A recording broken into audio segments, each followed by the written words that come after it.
Bienvenidos. En esta serie de videos veremos las problemáticas del agua por ser uno de los recursos más importantes para la vida. Veremos cuáles son sus características y propiedades, cuál es su importancia en el planeta, conoceremos sus principales contaminantes y finalmente qué podemos hacer para minimizar su impacto, tanto en la sociedad en conjunto como nosotros individualmente.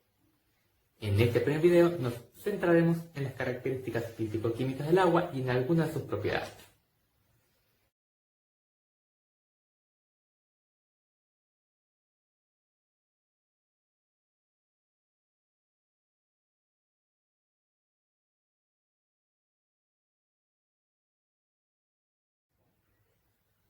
El agua es una de las materias más abundantes de nuestro planeta, tiene propiedades que la hacen única. Gracias a ello, la vida evolucionó en la Tierra tal cual la conocemos, por esto debemos cuidar tan preciados recursos. Las moléculas de agua están formadas por dos átomos de hidrógeno, enlazados a un átomo de oxígeno. La manera de ubicar estos tres elementos minimizando la repulsión electromagnética entre los átomos de hidrógeno le confiere a la molécula de agua una forma que seguro reconocerás de cierto personaje famoso.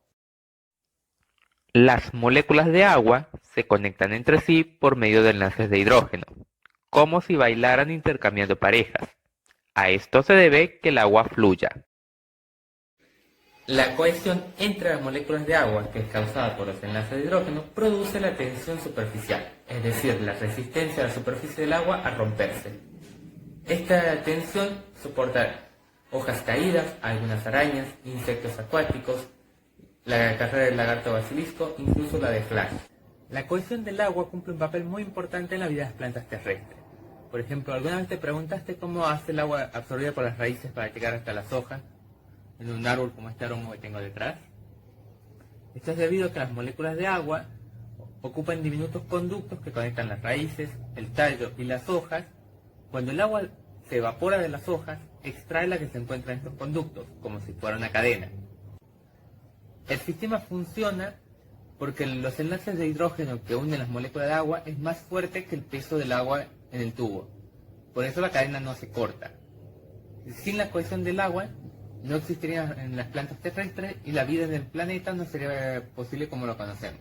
Otra propiedad del agua es la adhesión, o sea, la tendencia a pegarse a las superficies que tienen cargas ligeras que atraen las moléculas polares del agua.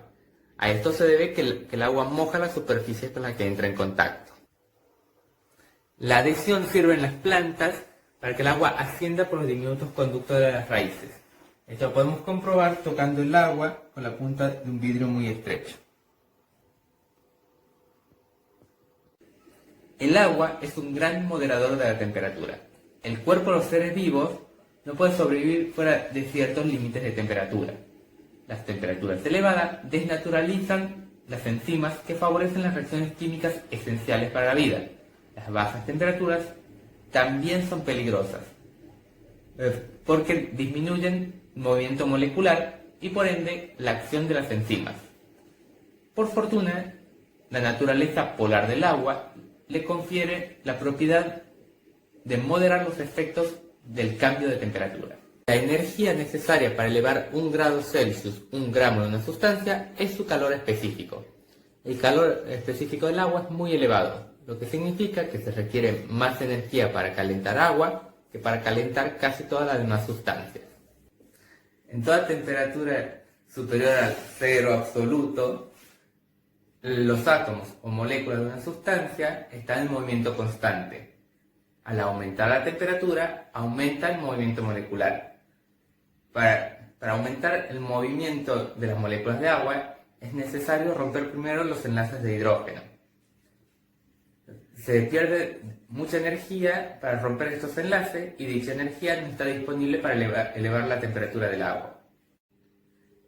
El calor de vaporización es la cantidad de calor que se necesita para evaporar una sustancia. Se requiere mucha energía térmica para convertir el agua líquida en vapor de agua. Esto también es debido a su naturaleza polar y los enlaces de hidrógeno que se forman por ella. Para evaporar una molécula de agua, primero se debe agregar suficiente energía para romper los enlaces de hidrógeno que la unen a otras moléculas cercanas.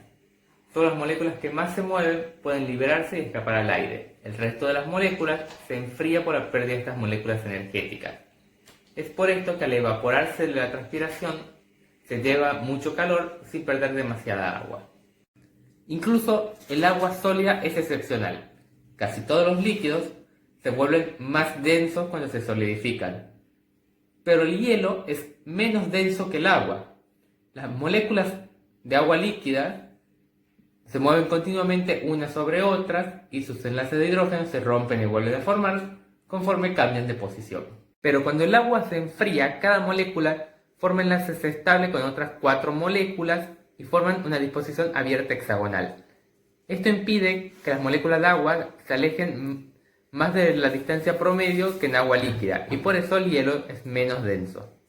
Cuando un lago se congela en invierno, el hielo flota y forma una capa aislante que demora el congelamiento del resto del agua.